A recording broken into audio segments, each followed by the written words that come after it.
বাড়ি থেকে রেলে ফিরলেন, কোনো ধরনের ভোগান্তির শিকার হয়েছেন? হ্যাঁ, একটু ভোগান্তির শিকার হয়েছিলাম, যেটা হচ্ছে আমি যখন ট্রেনে উঠি তখন একটু ভিড় ছিল। আচ্ছা আচ্ছা। এছাড়া এছাড়া কোনো প্রবলেম হয়নি। আর টিকিট পেতে বা অন্য কোনো ধরনের সমস্যা বা টিকিটের বাড়তি দাম, কালোবাজারি এরকম কোনো সমস্যা ফেস করেছেন? না না, আমি এরকম ফেস করিনি। আমার যেটা লিগ্যাল ভাড়া আমার সেটাই। আচ্ছা, গতকাল যে চট্টগ্রাম এক্সপ্রেসে আগুন লাগলো, বিষয়টিকে আসলে আপনি কিভাবে দেখছেন ভাই? এই বিষয়টা আমি জানি না। ও, আচ্ছা আচ্ছা। নিউজটা দেখুন। ঠিক আছে। আপনি কি বাড়ি থেকে ফিরলেন? জি জি, বাড়ি থেকে। আচ্ছা, ট্রেনে করে যে আসলেন, আপনাদের কি টিকিট পেতে কোনো ভোগান্তি হয়েছে কি?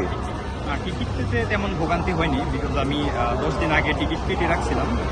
এমনিতে অনেক মানুষ আজকে চাপ বেশি ছিল, যেহেতু আজকে ছুটির দিন এবং আজকে ফ্রাইডে, সামনে শনিবার থেকে হয়তো সব কিছু খুলবে, এই জন্য আজকে মানুষ চাপটা বেশি ছিল এই আর কি।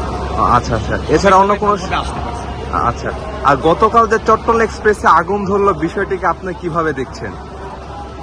এটা বাংলাদেশের আসলে মানে বলা চলে এরকম হয়েই থাকে। তো আমাদের আসলে এদিকে আরেকটু নজর দেওয়া উচিত, মানে ট্রেনগুলো নিয়মিত সার্ভিসিং। আপনাদের ভিতরে মানে কোনো ভীতি বা ভয় কাজ করছে না এই বিষয়গুলো নিয়ে? অবশ্যই এগুলা অনাকাঙ্ক্ষিত আসলে। এ ধরনের দুর্ঘটনা কখনোই কাম্য না।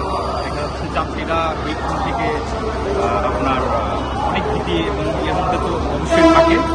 তো এইগুলা অনাকাঙ্ক্ষিত এবং আমার মনে হয় এগুলা ভালোভাবে দেখা উচিত বিষয়টা।